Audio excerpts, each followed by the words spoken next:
Kumusta mga kanoysi? Welcome back sa ating YouTube channel, Pilipinoysi. So ngayong araw, another update naman tayo about politika ng ating bansa. No? So ang biyong to ay mula kay Boss Balita TV. So supportahan nyo yan. So meron itong pamagat na pinababa na sa pwesto. PBBM ginulat, Senado impeach na traidor. Sa wakas, may nagsalita na, tanggal na. So yan yung bibigyan natin ng reaction, men. So ang video to ay mula kay Boss Balita TV. So, supportahan nyo yan. Tapos, syempre, kung trip nyo ng mga ganitong reaction video may kasama kayo manood, huwag nyo na rin kalimutang supportahan yung YouTube channel natin, Pilipinoysi. Also, courtesy na rin sa House of, I think sa Senate of the Philippines to. So, courtesy na din sa Senate of the Philippines, ano. And then, yun, again, kung trip nyo ng mga ganitong reaction video may kasama kayo manood, huwag nyo na rin kalimutang supportahan yung YouTube channel natin. So, mga kanoysi, hindi na natin ito patatagalin, simulan na natin, baka agawin pa ng China. Ganun ba magat ng video ito? Pinababa na sa pwesto, PBBM ginulat, Senado impeach na traidor. Sa wakas, may nagsalita na, tanggal na. So again, Boss Balita TV, Senate of the Philippines, Pilipinoysi. Like, comment, share, subscribe. Stop. Station found, Mr. President. Star Zero. I think about to sa number 1 senator of the Philippines, ano. So tingnan natin, men, kung paano kumana ang isang artistang senador, 'di ba? Kasi syempre mag-e-election na. So may sasabak na naman ng mga artista, si Lito Lapid, si sino ba 'yun? Philip Salvador at saka si Willie. So tingnan natin kung iboboto nyo pa rin ba, diba? So, tuloy. Suspension po, Ginoong Pangulo. Basahin mo yung body ng section, hindi mo naman makuha kung anong meaning ng limited jurisdiction. Doon po ba? Pati po ba sa special provision ay binanggit ang fiscal autonomy? Sobrang harsh ni Pimentel dito, ah. So, masasaktan yung number 1 senator niyan. Sir, Ginoong Pangulo, 1 minute suspension lang po. Session suspended. Alam niyo yung tanong ko po. Kung yung paragraph na yan, lines 5 to 7, ay nandun sa special provision, ang layo po nung binasa ninyo, hindi naman yung paragraph na yan eh. Sobrang nakakagulat. Yun lang. Grabe. Actually, mabuti din yung ganyan, ha, na parang i-debunk or, gigisahin mo din yung mga ganyang senador para, syempre, yung mga susunod din na wala naman talagang kaalam-alam sa posisyon na yan is medyo maging hesitant sila, di ba? Grabe, Senator Robin Padilla, pinababa na sa pwesto. Sa wakas, meron nang nagsalita. I-impeach na ang traidor. Grabe, PBBM nagulat sa Senado. Ayon sa nakalap natin impormasyon, nayanig si Senator Robin Padilla sa Senado. Matapos mapilitan isuspende siya, matapos lumabas, wala talaga siyang alam sa Senado. Hindi kasi siya kay Senator Coco Pimentel. Umubra tanggal dapat siya sa Senado.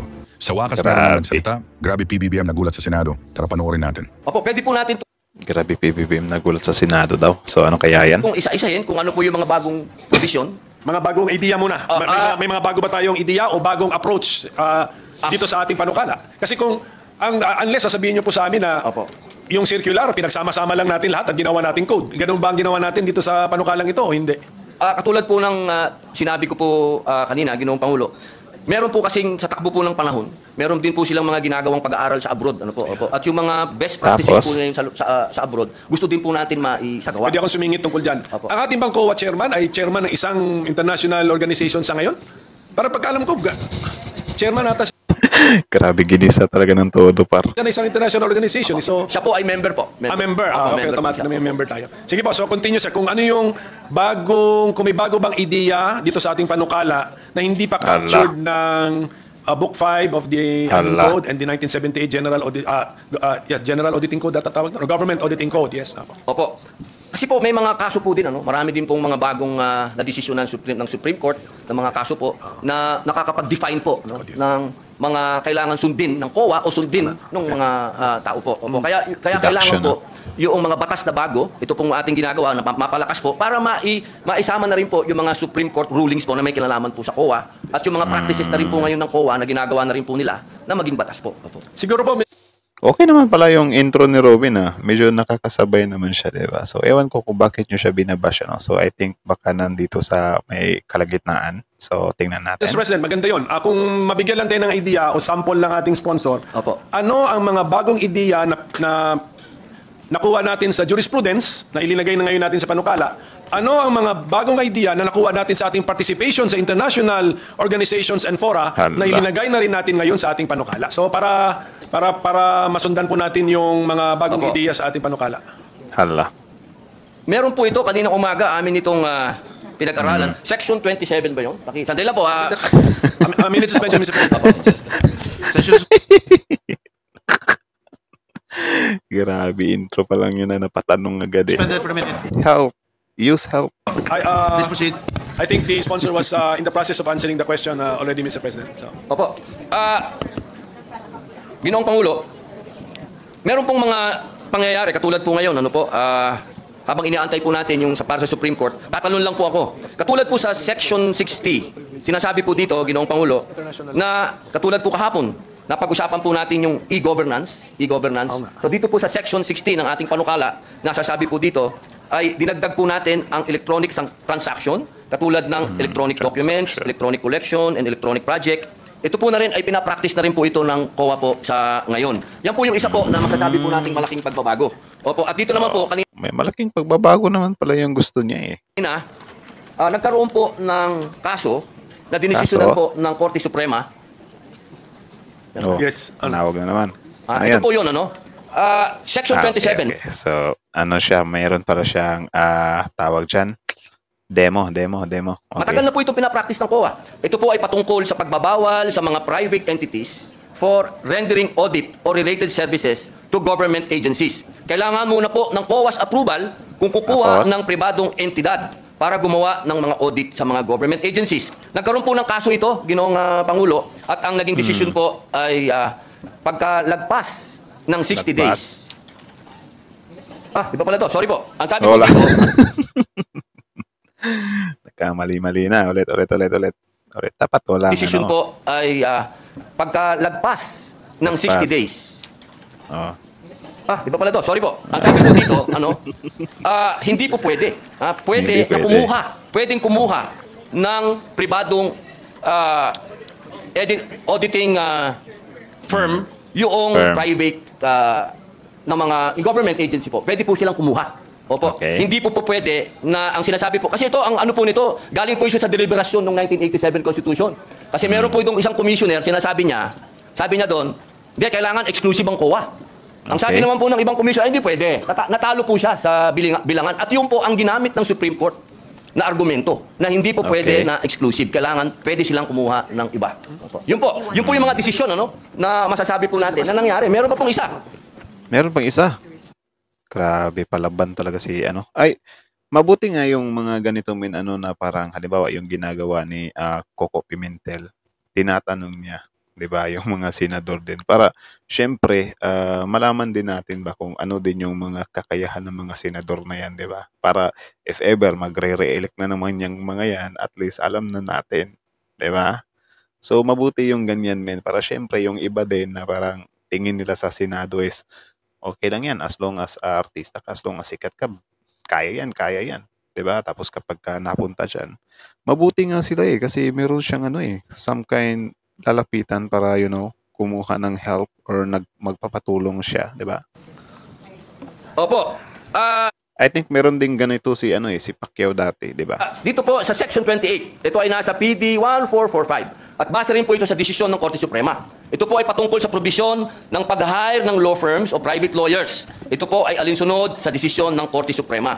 Kasi alam niyo po, minsan kailangan magpaalam pa sa COA, hindi na po, kumbaga, nagkakasuhan na. Ginoong Pangulo, nagkatimandahan na, wala nang panahon. Ang sabi po dito, na kapag lumagpas na yung 60 days, deemed approved na po yung request ng kung sino man pong ang gustong mag-hire ng lawyer, private lawyer. Yun po, yun po yung mga masasabi nating bago na meron po talagang bigat. Kasi ito po ay may kinalaman na sa mga desisyon ng Korte Suprema at ganoon din po doon sa paparating po na e-governance.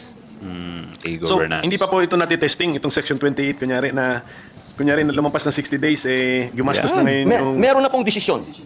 Meron na pong Yan, maganda yan, gisahin talaga para lumabas yung 'di ba? desisyon ang Supreme So, Court. sa ngayon, disallowed. Pero ang COA, wala pa po. Oh, yan, tanong na. Ilalagay po natin ngayon sa Kaya nga, batas. kung wala ito, kaya sa ngayon, disallowed. Hindi pwede. Kung pagbabasihan po yung desisyon ng Supreme Court, What was the decision? Allowed? The Ala. Supreme Court allowed the expense of government in the hiring of private lawyer or 60 days. sustained the 60 decision? days po eh. So even the 60 days is in that decision? Hindi ako familiar po sa decision na Diba? yan. Opo. So, okay. Okay, mabuti pa siya. Meron palang nagtuturo sa kanya, no? So, okay. Oo. Yun po, malinaw po yun eh. Malinaw po, Ginoong Pangulo, na halimbawa po, katulad po ng Pisan, di ba? Pisan, nag-hire po sila Pisan? Tatanong. ng lawyer nila. Lumagpas po, hindi po, ang nangyari ang tagal po, ano? Hindi po nila maantay-antay yung approval ng COA. Ang sabi po, 60 days, deemed. Approve na po yun. Pag lumagpas. Okay. Ngayon, kinaklaro natin dito. Opo. Sige po. Sige, pagpatuloy mo lang. But Actually, itong or si Coco Pimentel ba, para siyang mga teacher sa college or sa high school ba, na parang ayaw natin na kapag ka nagtatanong na sa atin, kasi syempre lilitaw yung mga natin ba na, oh my goodness, hindi tayo nakapag-review nito, something like that. how about sa international best practices? Meron ba tayong napulot doon na linalagay ngayon natin dito sa ating panukala? Section 26. Ayun. Nako, ito po yung pinakamaganda na pinag-usapan po namin. Ako gusto ko po Swerte siya. Merong taga-salo sa kanya. Di ba? Comment nga kayo sa baba, guys, kung lahat ba ng senador is merong mga ganyan. Mga assistant sa Gedli or sa gilid. Or si Robin Padilla lang. Or, meron ding mga senador na hindi na kailangan ng mga assistant sa gilid. ito. Kasi maraming lugar na hindi napupuntahan ng COA. Nakalagay po dito sa Section 26. Institutionalizes COA Citizen Participating Audit Program. Ito po yung Deputized Citizen Participatory Office. Since 2016 pa po ito, ginagawa nyo na. Opo, nagde-deputize po sila. Opo, ng mga mga CPA po, no? Tawag po nila CPA. Mga CPA. Opo. Kaya Kaya po, ito po ay napakaganda sapagkat marami pong lugar dito sa ating bayan ang hindi po napupuntahan. Ginoong Pangulo. Okay. So ito pong participation ng civil society organizations na natin ay linilimit natin sa remote and critical areas. Bakit hindi natin gawin na sa general rule? Opo, Sama sila. actually, Sama sila. general rule po siya. Opo. Well, ito pang ang pagkasulat natin ay general rule nga siya. Para yung, tingin niya sa located page 20, line 17 to 18, nakasulat dito. Monitoring of projects located in remote and critical areas. So, mukhang maganda itong idea na ito. Bakit di natin gawing partner ng COA ang CSO? For all, if you want. Opo, yun daw po, practice na po na raw nila Ginoong Pangulo. Ito po yung ginagawa na raw po nila. Opo. So, balikan po natin itong 26. Natin. Opo. I-expand po natin. Opo. Hindi ba sa bidding ay required, sa public bidding required ang mga observers from civil society rin? NGO, gano'n? So, pag ino-audit ba ng COA ang isang project, tinitignan ba nila how the public bidding was conducted? Kasali po ba yun? Do they also, and in the process, do they look for the participation of the CSO or NGO or PO? Sana itong mga ganito din, mga pinapakita nila sa screen, nilalakihan nila kasi hindi natin nababasa eh. Maliliit yung mga letters. Wala yung... Tatanong na naman. Pwede pa natin ito improve. Okay po. Limited lang daw po ang binibigay. Naiinip na si Coco Pimentel kakatanong Tagal ng reply. Sige. Opo, doon sa... Pero sa lahat po ng bidding nandun. Kayo? Ang COA. Opo, ang COA po nandun. Sa lahat po ng bidding na... Sige pa, so nakita naman natin andun yung attempt sa section 26, hindi ano na natin, Mas broad na. ano na natin yung spirit nung panukala, nung section po, ayusin na po natin. Opo. Tapos Mr. President, bago ko tumalimutan, may mga concerns na riniraise yung mga private entities na meron silang ano ba yun yung sa PPP? PPP. Because of the PPP, allowed ang private entities na parang meron siyang merger of activities or transactions with the government. Yun, meron silang isang section po rito, section 24, if I'm not mistaken, na yun po ang concern nila na haba ng usapang to. Pwede bang i-jump natin sa I-jump natin doon sa part na wait lang sagad na pala to. Sige.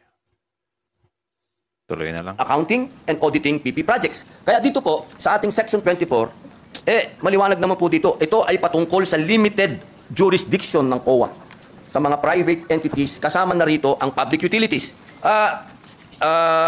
meron po tayong mga pumasang batas na patungkol po dyan. Yung RA number 11659, ito po yung 11659. Public Service Act.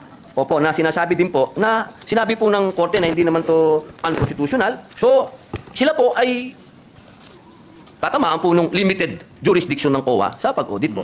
Yun po ang aming pagkakaintindi, ginoong pinunong. Ang problema ko po, Mr. President, dito rin sa pagkasulat ng ating Section 24 na nasa page 19. Sa title ng section, limited jurisdiction over private entities. Pero pagbasahin mo yung body ng section, hindi mo naman makuha kung anong meaning ng limited jurisdiction. Kasi sinasabi rito, Nako. the Commission shall have authority to examine and audit the contracts, agreements, or dealings of private entities with the government, etc. So, the words Nako. used are examine and audit, which is the normal words, Mr. President. So, where is the limitation found, Mr. President? Nahihirapan na si number 1 senator niyan. May parte po na pinurat kaya naging malabo po yung position. Buti na lang talaga may advisor sa gilid. Okay, so po. Mr. Ginoong Pangulo, 1 minute suspension lang po. Ayun, 1 minute Thank you suspension po. na naman. Napakaganda po ng Kapag ka ito walang assistant sa mga Gedli, wala. Tutunganga talaga to. Buti na lang talaga may taga-solo sa kanila. So, comment nga kayo sa baba guys kung sino yung mga senador na walang medyo ganyan. Sige, sabihin natin na meron talaga na naka-assist sa gilid. Pero yung yung bihira lang mag-call ng di ba? Ng call ng nasa Gedli. naging talakayan dito sa amin. Napakaganda po kasi ng katanungan ng ating pinunong minorya. At alam niyo po, ito po kasing pinag-uusapan natin ngayon, ito po ay galing pa sa Presidential Decree number 1445. Patingin 1445. At ito po ay Hala. at ang amin pong napagdesisyonan, amin pong i-specify dito sa Section 24 na malinaw kung ano po yung dadaan sa audit. Ibig pong sabihin, kung ano lamang po yung dinapuan ng pera ng gobyerno, doon po sa PPP, doon lang po sila may karapatan na mag-audit. Kung saan lang po dumapo yung pera po ng gobyerno. Pero maliban po doon, wala po silang pwedeng silipin, doon po patungkol doon sa private na kumpanya. Okay. Pero Thanks, sa ngayon Robin. po ating sponsor na sa pagkakasulat ngayon, medyo Opo. hindi yan limited jurisdiction. Opo, Tama, opo, okay, sige po. opo. At least. Tinatanggap po ng ating So malalaman lang natin Tawa ito din siya eh. or kung kami ba ang ating mga kasama ba ay sasang-ayon sa amendment, kung marinig na namin kung paano natin mahuhuli yung konsepto ng Opo. limited jurisdiction. Opo, opo. Sige Yun. po. Opo. Opo. So at least maganda po yan at malaking bagay na po yan na yung parang agam-agam nila, yung worry nila, concern na Opo. Natural po yung kanilang pag-aalala sapagkat sila po ay mga investor din po. Siyempre po, kailangan din natin alagaan yung mga investor. Pero wag po silang malumbay at wag po silang mag-alala. At lahat po ng pwedeng gawin ng COA, patungkol lamang po sa pera ng gobyerno po. ngayon po, yung konsepto ng right sizing, nakaka-discuss lang natin, parang nasa bill din yun. Pero yung kahulugan ba ng right sizing na gamit natin sa panukalang ito, kaparehas nung right sizing na sinabi po ng ating Senate President na dinipensahan niya yung kanyang panukala. Opo, alam niyo po, No. kung mapapansin niyo po, kasama po ako ng ating Ginoong Pangulo doon sa right sizing sapagkat naniniwala po tayo doon. Pero kanina po sa kanyang paliwanag, malinaw din po na sinabi niya, hindi po ibig sabihin nun na tayo po ay magbabawas o ano. Kung hindi, pipiliin po yung mga tao talaga na talagang sila po yung magpe-perform. Yung So yun, sila daw yung magpe-perform. talaga pong may mga kakayahan. Yung tunay po na masasabi po natin na madi-deserve po nila kung magkano po yung natatanggap nilang sweldo mula po doon sa ahensya ng gobyerno. Kaya Okay. ako po ay nakasuporta po doon. At dito po, sa kasalukuyan, naririnig ko po ang aking lupon at kanila pong Lupon. naisagutin ang inyo pong katanungan. Opo. Sino bang Lupon? Yung team niya? Lupon?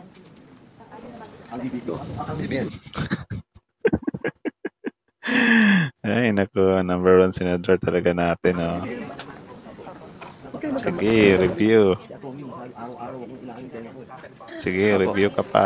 Katunayan po, Ginoong Pangulo, lahat po ng aksyon ng COA na may kinalaman po sa organisasyon po nila, ito po ay dumadaan po sa DBM. Yun, opo. Opo, ito po ay Hindi sa ina-approve DDS. ng DBM. DDM, hindi sa DDS.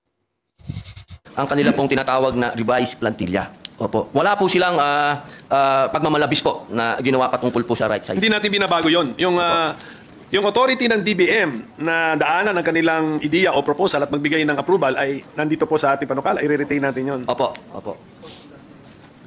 Opo siya eh. Kasi meron po akong, kunyari po nasa page 17, lines 5 to 7. 5 to 7. Yes, the commission proper may effect changes in the organization and functions of the commission as it may deem necessary in the exercise of its fiscal autonomy in order to carry out its constitutional mandate. Hindi po ba pwede itong ma-interpret? Kasi doon sa word na organization, pati function nga eh.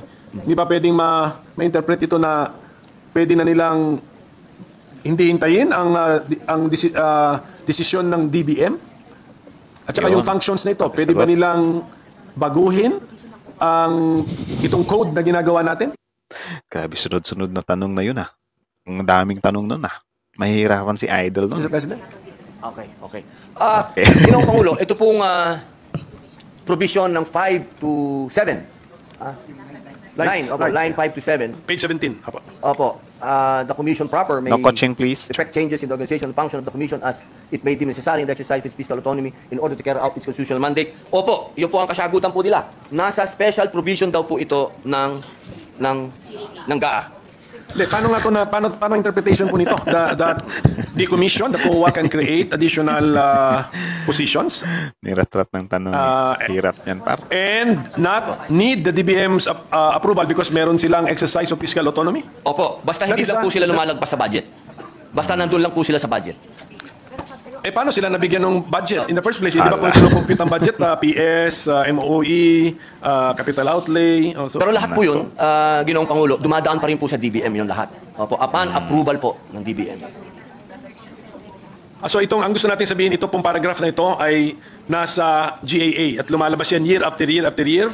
Check mo. Special provision po, pwede po natin basahin. Sige po, titingnan na lang po natin. Basta, oo, kasi ayaw natin ng ayaw natin ng... Doon po ba sa... sige, pakitingin na lang po yung... Opo. Doon po ba? Buti hindi si Miriam Defensor Santiago yung nagtatanong kay Robin dito. Pati po ba sa special provision ay binanggit ang fiscal autonomy? Ito po. Tingnan natin, apa. Aha. Page. Saan? Page 11. Andito? Sandali lang po. Minutes. Siya ba yung nagtatanong yan dito?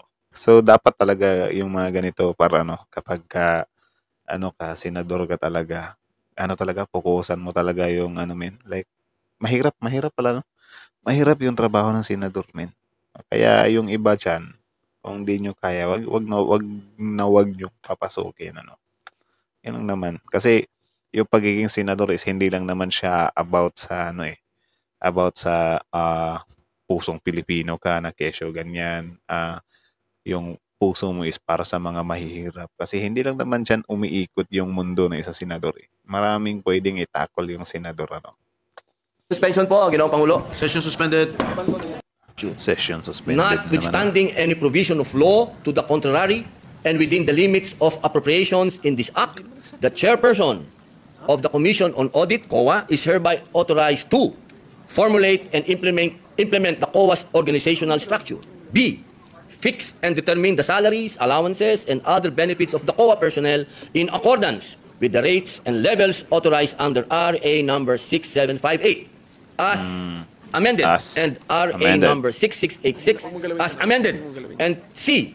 Create new positions, transfer an item, or make other adjustments in the personal services Buti din nag-request si Robin dito ng Tagalog. itemization whenever public interest so requires.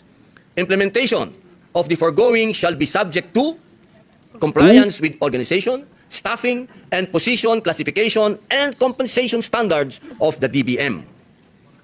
Scrap Okay. and build policy and submission to DBM of a resolution stating the changes in the organization and staffing in accordance with the foregoing standards and policy for proper documentation. Yun po, Ginoong Pangulo. Okay. Wala pang Tagalog niya. Pero alam niyo yung tanong ko po. Kung yung paragraph na yan, lines 5 to 7, Parang nahihirapan na siya. Opo. ay nandun sa special provision, ang layo po nung binasa ninyo, hindi naman yung paragraph na yan eh. So siguro ang sinasabi nila sa atin, kinompress. Naman, ang ganda pa naman ang basa ni Senator number 1 nun. Grabe. Biglang binanata ng hindi na po. Ulit. Ay nako, buti na lang talaga. Buti na lang talaga nandyan si Coco Pimentel para magtanong. and policy for proper Pakinggan natin documentation. ulit. Yun po, Ginoong Pangulo. Okay. Wala pang Tagalog. Yan. Pero alam niyo yung tanong ko po. Kung yung paragraph na yan, lines 5 to 7, Opo. ay nandun sa special provision, ang layo po nung binasa ninyo, hindi naman yung paragraph na yan eh. So siguro ang sinasabi nila sa atin, Natawa na lang din siya eh. compress yung at tinagay pero delikado po kasi mag-compress tayo ng ilang ideas kasi when we re-expand the compressed sentence, pwedeng iba na ulit yung conclusion natin, iba na po. Tatawa na So din siya eh. mukhang ang sagot sa tanong ko hindi, wala itong paragraph na lines 5 to 7 ay wala sa special provisions. Hindi po, Opo. wala po. Maaari po natin kung gusto po niyo, kung gusto po at sa palagay po ng ating pinunong minorya at professor na i-adapt na lang po natin yung dati, ay mas maganda po yun. Hindi, ang akin point po, mag-ingat po tayo kasi sabi nga natin kanina na kino-concede ng Mag-ingat COA tayo. na yung kanilang reorganization or any changes sa kanilang organization, lalo na sa pag-hire ng paggawa ng mga posisyon, ay kinakailangan ng approval ng DBM. Okay. Tama, tama, Ingat lang ako tama. dahil dyan sa paragraph na yan, mukhang pwede nating isantabi ang DBM. requirement na kailangan ng approval ng DBM. So, yan lang po. Kung pwede rin natin balikan yung last paragraph ng Section 16, Mr. President. Gawan na ng paraan yan. But Mr. President, Naringgo ba? actually marami Sabi ni Ruben, gawan nyo ng paraan yan. Ulit-ulit. Pakinggan nyo DBM. So, yan lang po. Kung pwede rin natin balikan yung last paragraph ng Section 16, Mr. President. Gawan na ng Gawa ng paraan. But Mr. President, Diba? Gawan nyo ng paraan yan. So, nirelay pa ni Robin sa mga tao. actually marami pang section dito na binimension ata ang fiscal autonomy ng COA. Pero kung pwede sa susunod na natin pag-usapan kung anong ang meaning ng fiscal autonomy, paulit-ulit na lumalabas dito sa auditing code na to. Kasi kailangan maintindihan po natin yun. Kasi meron din akong bill sa judiciary fiscal autonomy. Tapos ang CHR claims na meron silang fiscal autonomy. Nawala naman yung phrase na yun sa constitutional provisions concerning the CHR. So at this point, Mr. President, with the permission of our sponsor, if this representation can suspend his interpellation on this very important law. Alam kong very important ito, alam ko timely ito, alam ko nagmamadali tayo. We will extend our full So, ito yung plano ni Robin na ipasok. Tapos, medyo nasala siya. cooperation, but unfortunately this is a code. Sa sheer length, kailangan ng talagang daanan natin ito. Pero mas importante sa importance niya eh. Kasi buong gobyerno subject to this code, plus yung limited jurisdiction sa mga private entities na magdi-deal sa gobyerno, aabutin din sila ng code na ito. So ganun po kahalaga ito. Kaya sana maintindihan po natin mga resource persons na ite-testing natin yung mga ideas, yung mga concepts, old concepts, i-testing natin kung relevant pa. Ito yung patunay na kailangan talaga natin ng mga matatalinong senador para syempre ganyan pwede nilang masala yung mga mga sasabihin din ng mga colleagues nila. Applicable pa ba? Then kung yung mga new concepts, ite-testing din natin kung mag-work ba sa tunay na buhay. So that is the purpose of our interpellation. But we are the minority is supportive of this bill. Napapanahon na. If 1978 yung PD, 1987 yung Book 5 ng Admin Code, ano na po yun? 30 plus years na ang basis. Nagbago na mundo. Sige po. So, and of course, I know for a fact na very exposed ang ating mga auditors to their participation in international organizations and fora. And in fact, meron tayong mga auditors na hina-hire ng UN. Tama? Tama. So, Yun. must be, na yun, parang, anong tawag mo nun? Parang endorsement or Patunay na po yun. patunay o pagkilala sa galing at abilidad at reputasyon Opo na lang siya. Opo. ng ating mga auditors. Okay? So, yun lang po yun. So, I hope they understand may konting delay but this is a necessary delay. I hope they understand. So, thank you, Mr. President, if I can suspend my interview. Senator Suspend tuloy. So, Salamat po sa Ginoong. Thank you, Senator Padilla. Ngayon, ikaw bilang Pilipino, ano ang masasabi mo at reaksyon sa balitang ito? Mag-iwan ka ng komento sa ibaba at buti na lang talaga may assistant siya sa gilid kasi kung wala kung babasahin. Ay nako, so yun lang naman mga kanaisis. So kayo na masasabi niyo doon, comment down below, tapos yun pag-usapan natin yan sa comment section so yan, ang balitang yun ay mula kay Boss Balita TV. So, supportahan nyo yan. Original video link in the description box below. Panoorin nyo rin, subscribe nyo rin. Tapos, syempre, courtesy na din sa Senate of the Philippines and syempre, our YouTube channel, Filipinoise. Don't forget to like, comment, share, subscribe. So kita nyo naman yun, ibang klase talaga yung number 1 senator. Ano. So I think pwede nyo itong, di ba men? Pwede nyo itong pagbasihan kung boboto pa ba tayo ng mga action star, mga artista, 'di ba, sa Senado. Like, men, ito lang ha. Yung mga senador na yan kasi, kapag tumatakbo yan, sila mismo sa sarili nila, aminado sila na wala silang alam sa posisyon na yan. Dapat doon pa lang, 'di ba? Dapat doon pa lang medyo na tayo, 'di ba? Na okay, 'di ba? Kung yung tao na mismo yung nagsabi na hindi ako karapat-dapat para diyan, edi yun na. Yun na yung sapat na yun, 'di ba? Sapat na yun para iano natin na okay, hindi ka pwede dito. Kasi 'di ba dati si Senator Robin sabi niya naman, bakit ako magsisenador? Anong gagawin ko doon? 'Di ba? So, yun na, magbabasa muna tayo ng comment ayon kay Crispina, mukhang nakakatawa naman itong tapos naka-blur pa. Senado, parang classroom ng grade 2. Ano ba yan? So, ay nako Robin, magkape ka na lang dyan sa Senado. Huwag ka na lang magdada na wala namang kwenta. Actually, subjective nga din yung yung wag kang magdada. Kasi kapag hindi ka naman magdadadada or magsasalita-salita dyan sa Senado, pag-iinitan ka rin, 'di ba? Ng taong bayan na gaya ni Senator Lito Lapid, 'di ba, na parang yung tao na nawalan sila ng believe sa senador na si Lito Lapid kasi yun nga, I think first time lang daw nagsalita eh. Correct me if I'm wrong. So los mo Robin Padilla. Impeach Robin Padilla. Nakakahiya pagkakalat sa Senado mula ng andiyan yan, bumaba ng respeto sa Senado, dapat din na pinagsalita yan. Do hindi naman lahat, men. Kasi, may mga mabubuti din naman tayo or magagaling din naman tayo mga senador, ayon kay Medelsen, hahaha, nilaglag ka ng advisor mo, Robin. Hehe.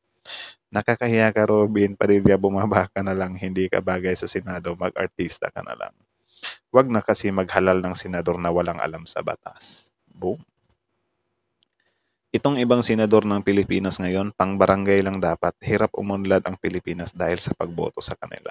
So, I think mula ito kay Crisanto, so I think medyo mag-a-agree ako dito.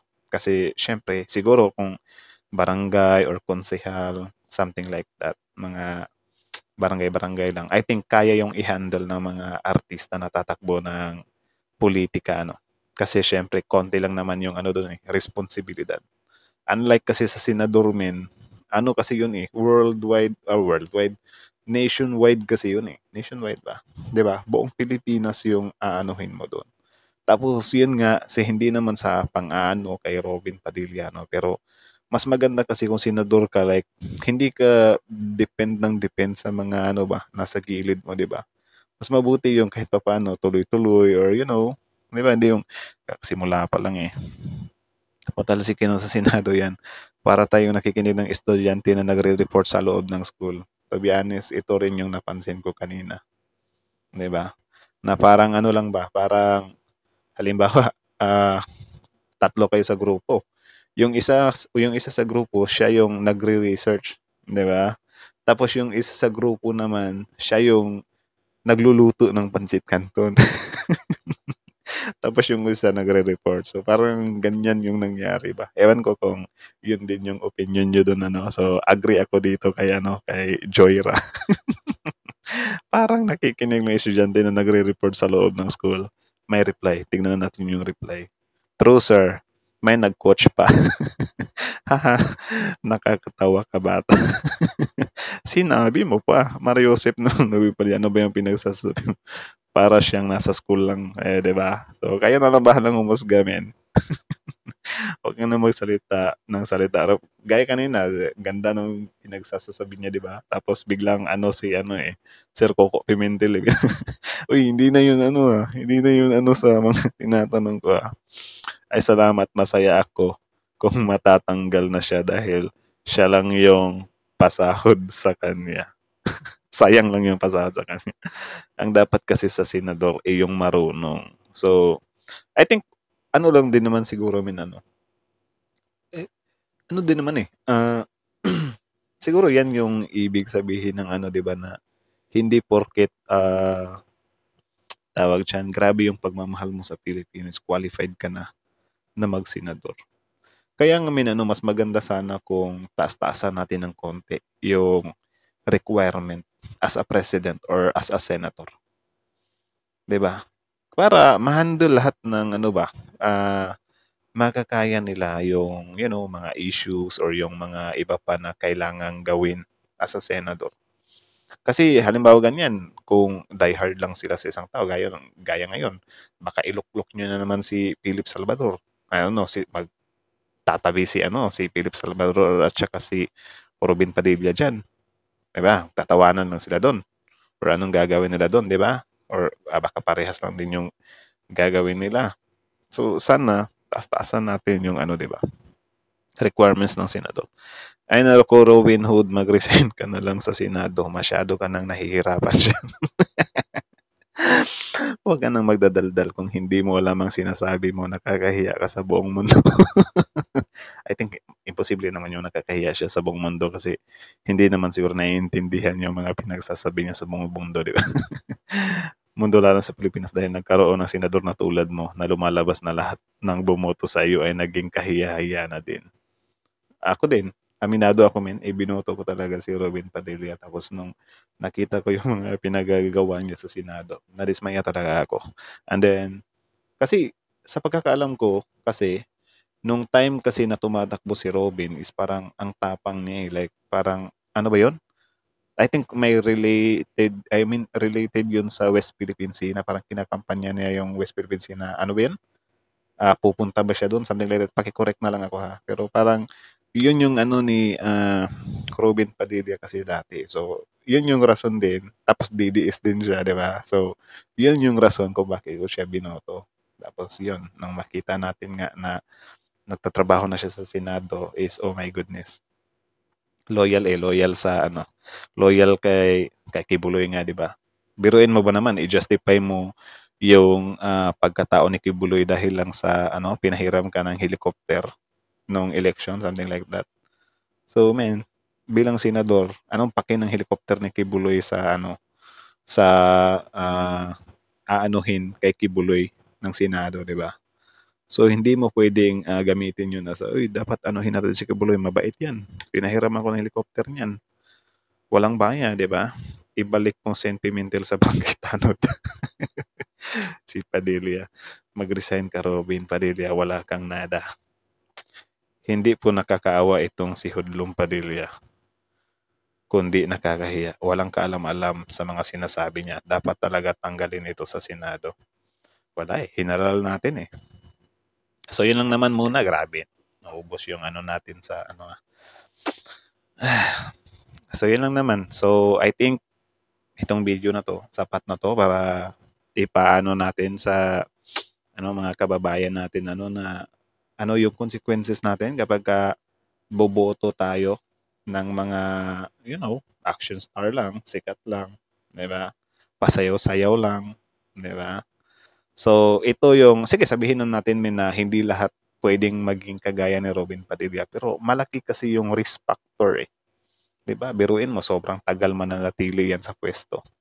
Tapos ganyan lang yung gagawin, 'di ba? So sana wag nating sayangin yung mga boto natin sa mga senador na yan. Especially ang ko lang talaga sa inyo is yun nga yung mga pro-China, wag tayong magdagdag ng pro-China kasi dagdag lang yan sa sakit ng ulo, Pro-China at yung diehard. Kasi pangit yung diehard talaga. Nakikita mo naman talaga yan kung sino yung mga diehard even na hindi pa nga nananalo is na sila like gaya ni yung si Philip Salvador na remarks niya sa mga bumabatikos kay PRRD, matsugi kayong lahat. So something like that. Yan yung mga sinyalis na diehard ng isang tao, Kay Willie Rebillame naman, hindi ko maintindihan kung saan siya, 'di ba? Kasi parang hindi siya sumali sa mga picture ng photoshoot ng Team Suka daw eh. So sila ng pangalan sa sarili nila niyan, Team Suka.